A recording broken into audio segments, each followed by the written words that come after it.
Welcome to Online Sunday School. January the 8th, 2023 will be when the Sunday School class we will be having at the church. We do have Sunday School at 9:45, Elgin First Assembly of God, 921 3rd Street, Elgin, Oklahoma. We would love to have you. We have the classes for all ages, but for right now, we have our online class for those who may not always be able to attend the service in the building. And we just are glad we can offer this service. We want you to pray for our pastor, Brother Larry Toma. We appreciate him and his wife, Belinda, and their ministries.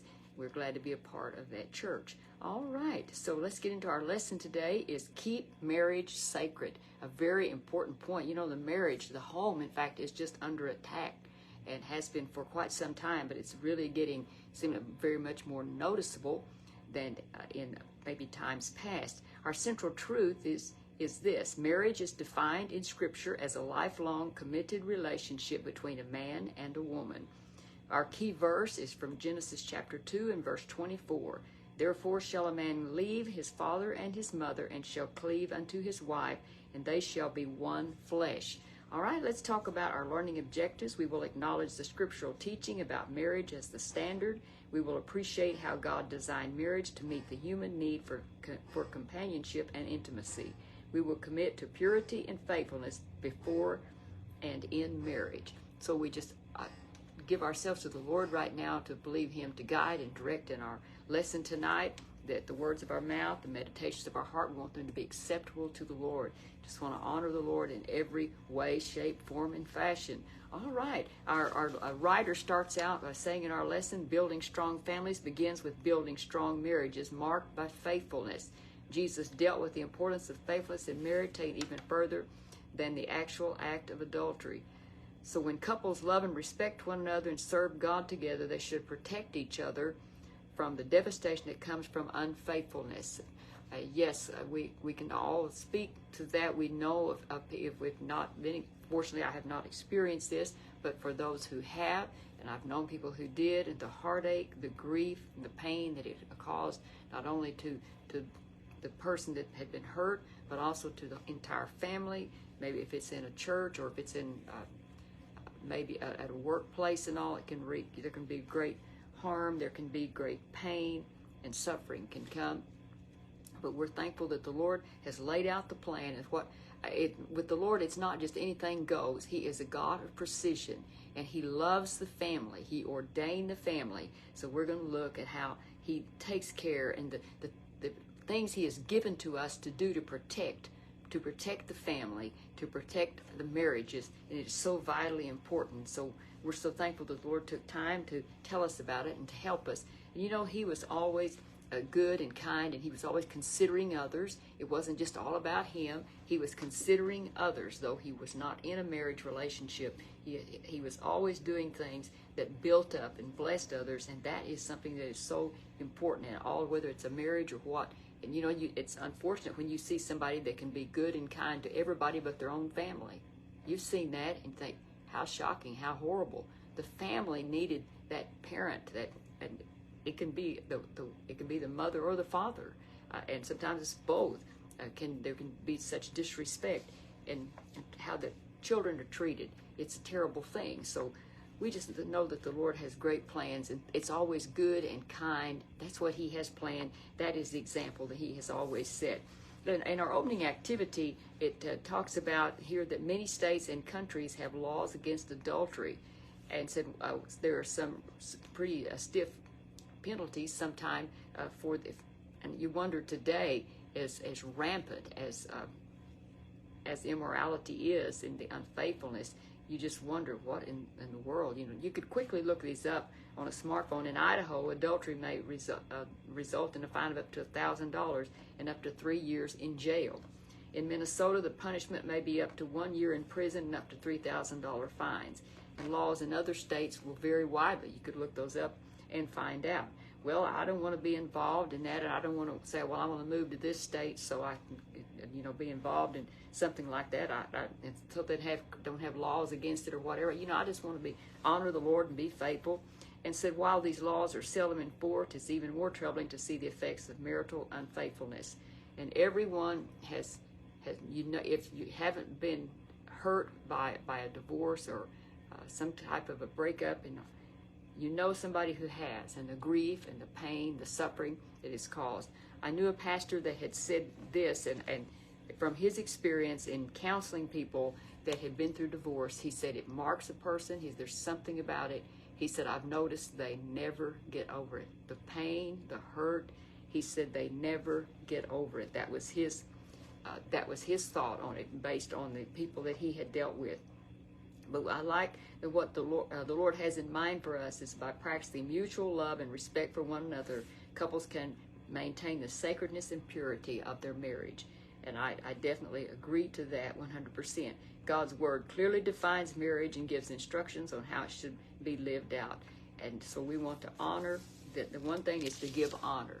Each the husband and the wife to give honor one to the other. Hebrews 13:4 says, give honor in marriage and remain faithful to one another in marriage. God will surely judge people who are immoral and those who commit adultery. That is from the New Living Testament. And so it's not like the Lord is mean. He's coming to get you, but he knows what is best for us, and he knows the pain, the suffering, the heartache, and it can just keep growing and growing and go on and on and on. It's a sad thing. So we're going to talk about this, get into keeping a marriage strong. That's important. We want to keep that marriage strong. And I think one thing that is important I remember this, a pastor that I had years ago, he had said that when you get married, he said what you need to do is move to another state, get completely away, and start your marriage without having interference from relatives, on either side of the family. And I thought that was an interesting thing. Well, actually, years went by, and when George and I married, I had the kids' crusades lined up. I was in child evangelism, and I had kids' crusades lined up in Maine, Vermont, and New Hampshire. And I thought about what that pastor, Brother Roland, had said to so many years ago, and how that he said that's what he thought. He said, "This is what I think you ought to do when you get married: is go clear to another state." He said, go to Florida. Well, here it was. We went all the way to Maine. But I thought about that when he said that, and I thought, well, it's worked out very well. And he said, because what happens, you depend on each other. You don't run to this parent or that parent. Neither one can do. And for us, I thought it was really a good thing. So here we were. We traveled to. I had crusades lined up in Maine, Vermont, and New Hampshire for about 2 to 3 months. So it was a good thing as we started our marriage together, out away from everybody else, and there wasn't any, in the first time little spat we had, it was no big deal and all, but we worked it out together right there. We didn't call anybody home or anything. But I appreciate God's goodness and grace and help to all of us. He loves us, and he cares for us, and he values the homes. And one thing that's so important, when the Father said you leave your father and your mother, it's that you don't care about them, but you are bound one to the other.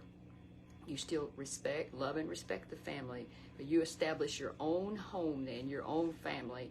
That's you are now a family unit, and this is what I like. And one thing I remember that George he couldn't hardly wait to get back home. He would said, and he wanted to go back because we married in September, and we came back in December because we'd had the crusades up there in Maine, Vermont, New Hampshire, and he could hardly wait to get home. He'd been away from home a while, and the home that he remembered. But he found out when he got home. Now I'd already moved out when I was 19, so I'd been gone for quite a while and had established just my own place. I had a little mobile home. But when he got back to home, what had been the home place to go, he realized he wasn't home anymore. And that's one thing he found out. He said, well, this wasn't home anymore, because we had established a home.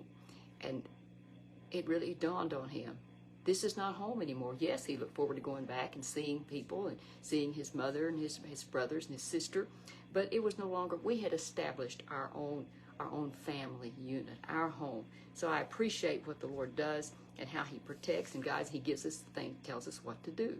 And so I like this, that we got started away like that. But then we came in 3 months later, and we had moved. Of course, we had there in the little mobile home that I had. So I'm thankful how the Lord has guided and directed us, and I appreciate the plans that the Lord has, teaching of the respect that one should have for the other. God established marriage. It was his idea. And I like how that when he took, what he did, he took, when Adam was formed, and Adam, he needed someone to complement him. And he had the animals there he could name, but the animals so he could communicate with them. And I definitely am an animal lover. My husband and I both. You can love and appreciate and love an animal, but there's just not the same as he knew that there was something missing. Adam, there was something missing, and he knew what he needed. He needed a helpmate. And so that's when he formed Eve, where, like as it said, not from his head that she could rule over him, or not from his foot that, that could be walked on, but from the rib. And so this is how, and he formed the wife, Eve, and how that it was like, I heard it at a marriage ceremony the first time I heard this. And I really loved it, how important it was, and how that from his rib, by his side, that he could protect her, not lord over her, not step down on her and ground her into the ground, but to love and to cherish and to care. And that's what the Lord has, that this relationship that we have, it should supersede all other relationships in our lives, even that of a parent and a child. I'm so thankful for God's provision.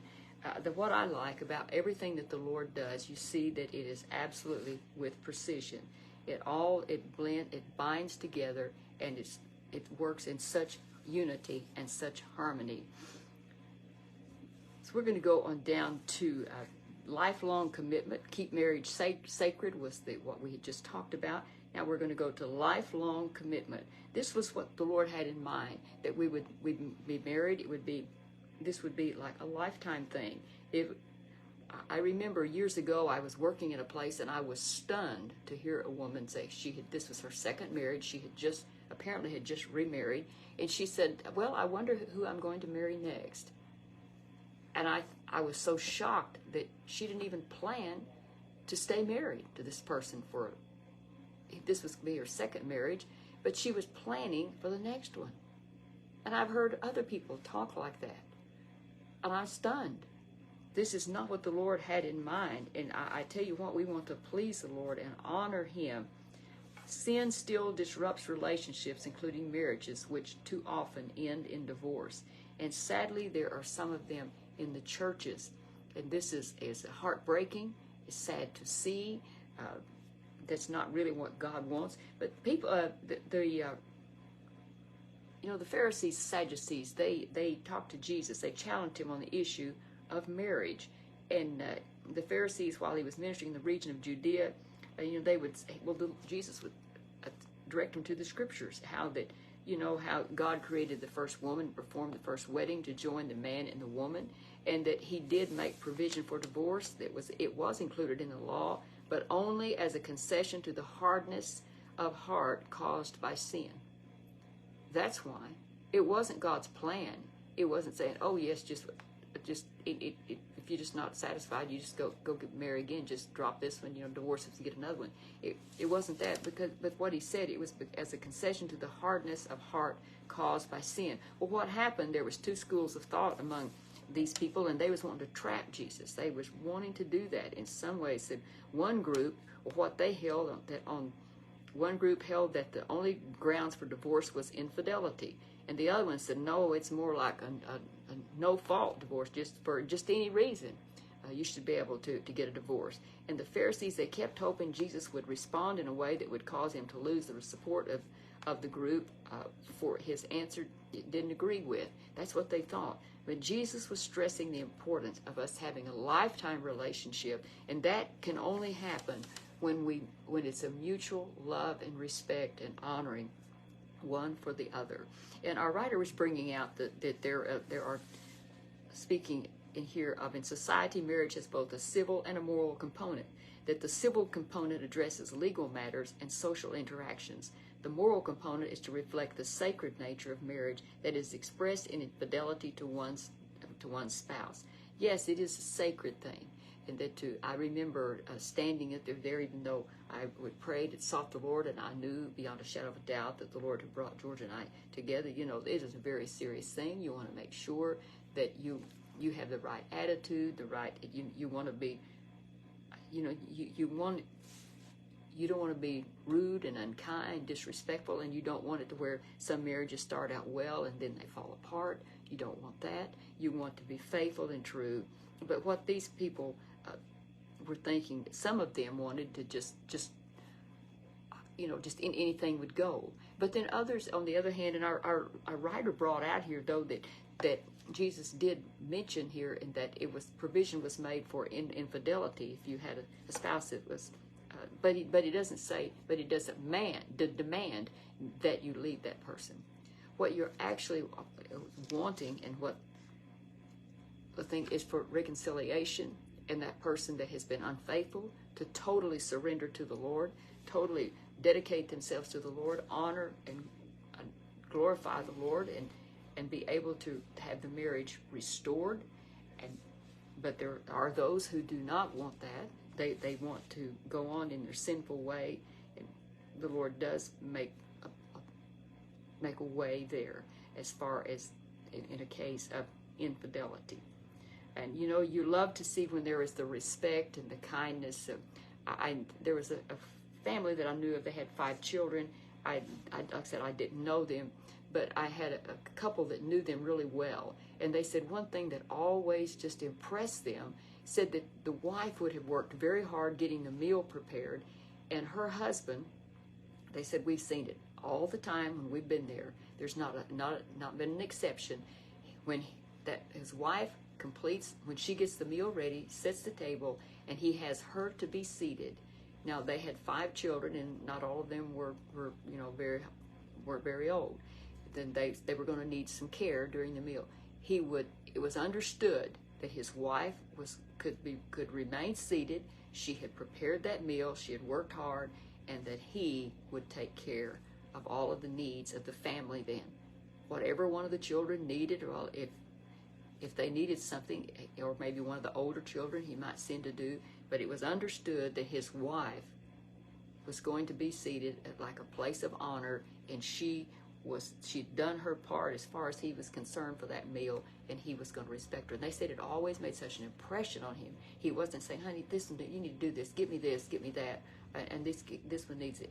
He said he took charge of that table as soon as that wife sat down, and that's the way that he wanted it to be. There are cases when there has been infidelity in a marriage, that there are people rather they don't want a divorce. And if they can get that thing under the blood, and whatever caused this, whatever, if they can surrender completely and that marriage be restored, that is the wonderful thing. And I believe that the Lord is pleased with that. But I will say that it is probably a very difficult thing to do. I have known of people who have told about that they had been through things when their spouse was unfaithful, and sometimes in more than one case it was over and again. And finally there came a time that they felt like they couldn't go on. But our part number 2 in our lesson is remain pure in marriage. And our writer brings out remaining pure in marriage begins before marriage. This is an important point, because of the permissiveness of today's society regarding premarital sex and cohabiting. God created humans as sexual beings and defines in the scriptures how sexuality is to be expressed between a man and a woman who are married to one another. Sexual relations of any type outside of marriage are sin. The church must not yield to the world on this point. I agree with this. We must not yield to this. We must be true. We must be honorable and faithful. The thing that we need to know, though, God does forgive for those who have not been Christians and they have been involved in sexual impurity. God does forgive, and we go on and living a life of cleanness, purity, and righteousness before the Lord. God honors that. We just want to be honorable people, children of God, especially those we serve the Lord. We want to be an example. We want to always be, and that's what I believe, that women have a responsibility. Dads have a responsibility. Each has their own responsibility. And Paul confronted the misconceptions of believers in Corinth that had regarding their sexuality, and it was unbelievable. The things. Now I tell you, when the Apostle Paul got into Corinth, into the Corinthian church was Now you talk about a missionary going into a situation where, in this case, they were literally just so deep, and really steeped in sin that they didn't even seem to connect it for being a Christian, that there would be any difference, and they were so totally immoral. It was unbelievable, and they literally were pagans. They were pagans, and how that he had to teach them and tell that sexual sin not only dishonors God, but it can do great harm to one's body and definitely to the relationship. Sexually transmitted diseases can cause infertility and other health problems, and can even result in death. And infidelity destroys trust and intimacy, weakening the foundation of the marriage relationship. Yes, that is true. We can say we have seen this over and over again. The heartbreak and the horrible stain that it is. God provided for the healthy expression of sexuality through marriage. When God enables and even calls people to remain single, most people do not have that gift of celibacy, but most people do marry, and God blesses and honors and helps. And safeguard your heart. It's so important. Keep your heart with all diligence, for out of it are the issues of life. This is what it tells us in Proverbs, and it's so very true. Safeguard your heart. And it's said, I remember hearing a man say one time, he said, well, I told my son when he was on a date, you can look, but don't touch. And then our author brought out in our lesson today, said looking leads to touching. And the importance of, when I was thinking, he was talking, one thing he mentioned here was about as far as, and the truth, just like this in this, like I said, look, but you need to keep your heart with all diligence. We need to be very, very careful about this. And so I think I just want to mention this too, that I think it is important that we as women, we have a responsibility how we conduct ourselves. Yes, how we dress, how we act. We have a responsibility that we do not want to cause a man to lust. I mean, it's important that we keep ourselves, that we do the right thing. So mentioned and here talked about pornography and how that people get involved in pornography, and it can damage a marriage severely and tragically. This just happens actually in some Christians get involved and can actually lose their soul over this. It's important that we take care, that we be very, very cautious about what we see and have these safeguards. Make sure there's, the TV shows and stuff. And if they get worse and worse, we just don't want to go there. We don't have to have it. We can turn it off. And my husband is sitting today talking about, said, I'm ready to just get rid of it. And so.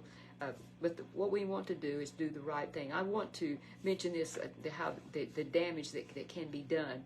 And we don't like to talk about these things. Honestly, we do not. But they need to be spoken about. I remember years ago hearing Dr. James Dobson. He was interviewing a doctor, and apparently he was an OBGYN doctor. And he was talking about, he said how that sometimes women would come to him. They'd make an appointment. And he said he would check them, and he would say, I don't find anything physically wrong with you. And and he didn't know what else to do. Then he said, so as they would start to leave, he said they would say, well, doctor, and they would begin to tell him what they hadn't said at the beginning. They were so ashamed. But come to find out, their husbands had gotten involved in pornography.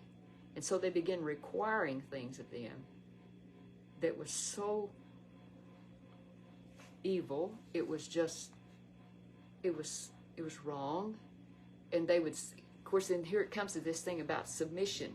Well, they can use that as a hammer to beat them over the head, is that, well, you're supposed to submit to me and whatever any demands that they made.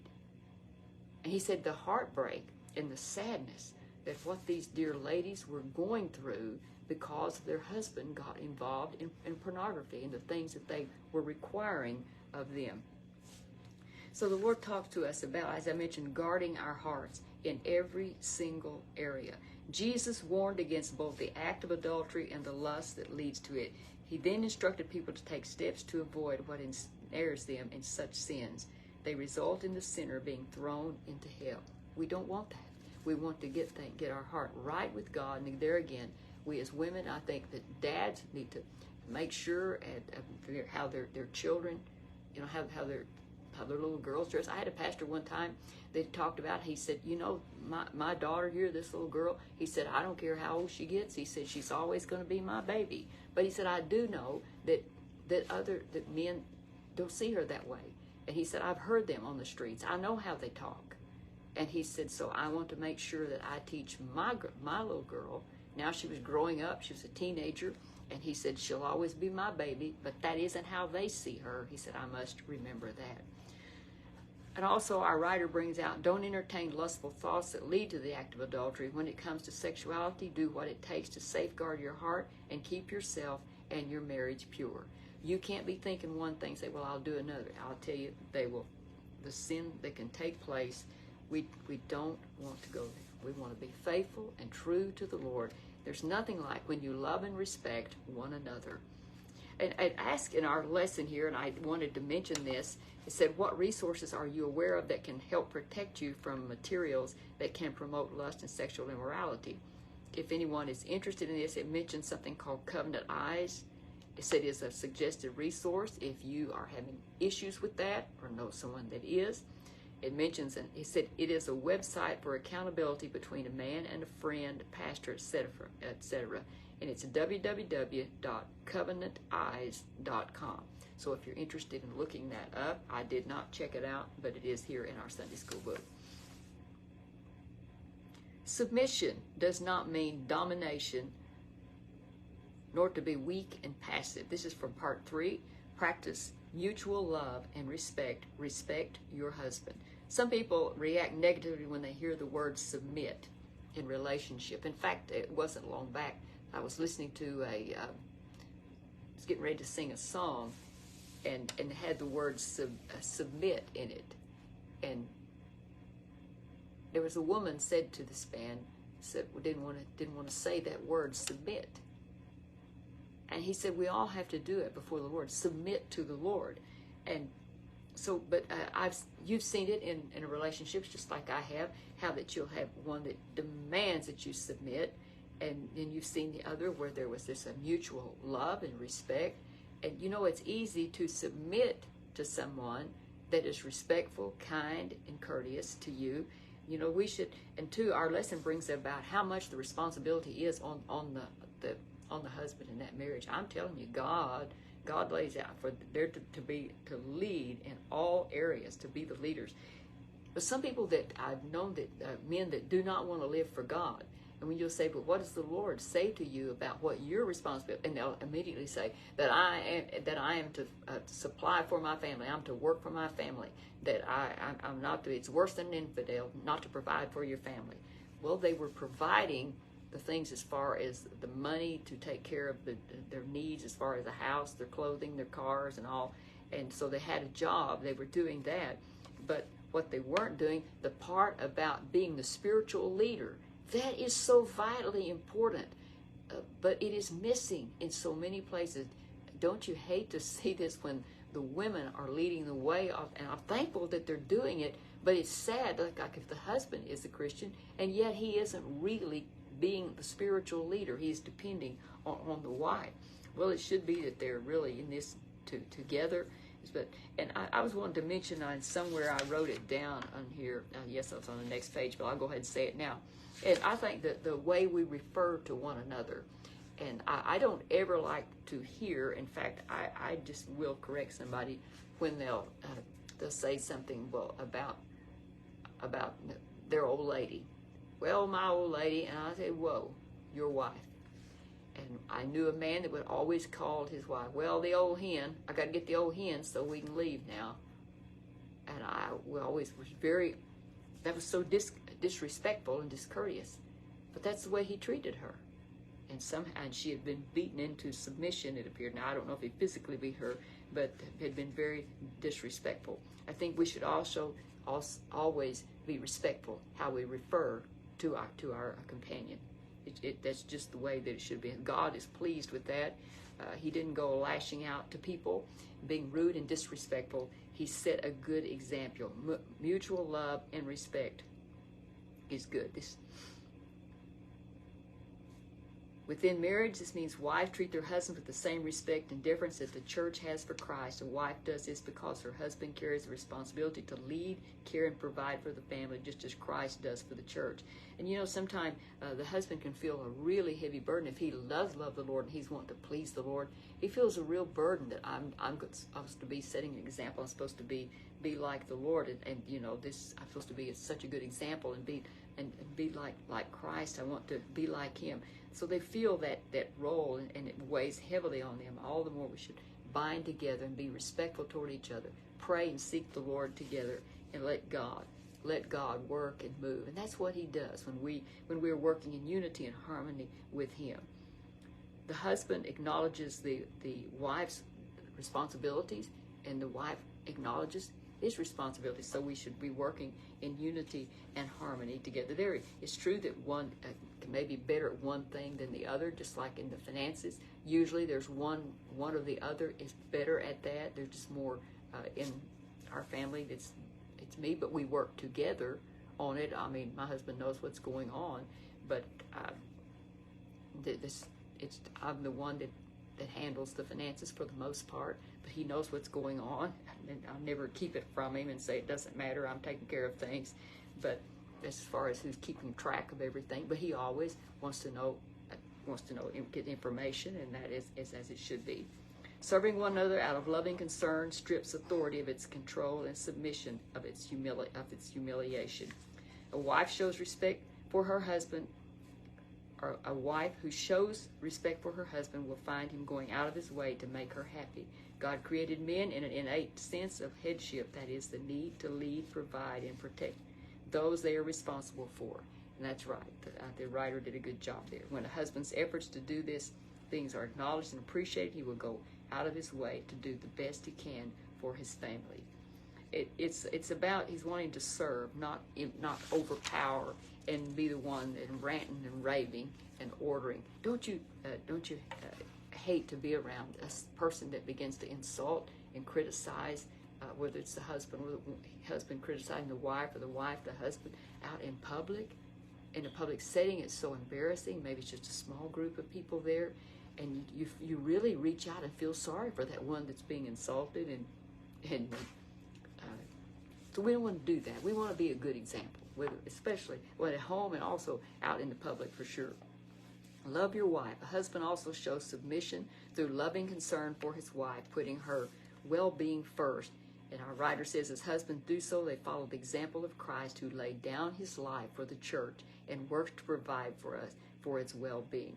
So that's saying that kind of care and respect, and I'm thankful to have a husband that does that. I appreciate that.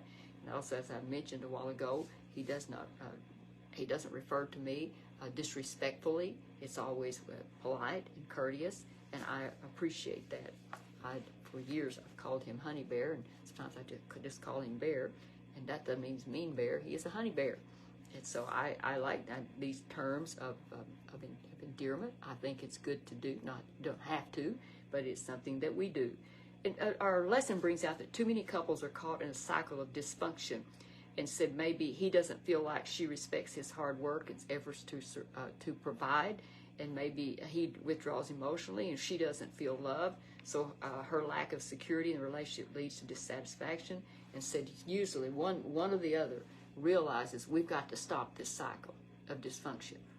I'm thankful for this. It can be stopped. It doesn't have to go on and on and on. It can be stopped.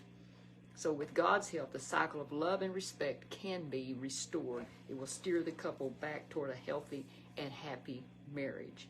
So we're going to look now at what the Lord is saying to us in this lesson, just in a nutshell. And our writer puts it this way: God designed marriage to be a lifelong, fulfilling relationship. For this to happen, couples must commit to purity and faithfulness in their marriages. Amen. A happy, healthy marriage takes work, as the demands of work, children, and extended family must be balanced with finding the time and energy to strengthen the husband-wife relationship. The marriage relationship is a reflection of the relationship between Christ and his church, making the need for love and respect evident. Love and respect, yes, and honoring one another. So what are we going to do? Living this out. Ministry in action. Examine your actions compared to the biblical standard for marriage. Number 2, do at least one thing this week to better meet the needs of your spouse. 3, commit to purity and faithfulness before and in marriage. I'm thankful that the Lord is with us. He guides us and helps us. He's got a plan, always has, and He is a God of just such graciousness, and just, I'm telling you, it's not just anything goes, you just figure it out, do the best that you can. No, He has the plan. It's just precision.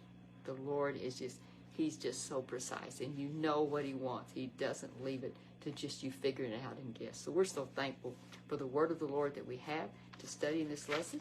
So you have a blessed evening, and we trust that you will be in the house of the Lord tomorrow. Remember, if you do not have a church home and you live near Elgin, Oklahoma, 921 3rd Street in Elgin, Oklahoma, the Assembly of God Church. We would love to have you. You be blessed. And so until next week, we love you. We'll see you then.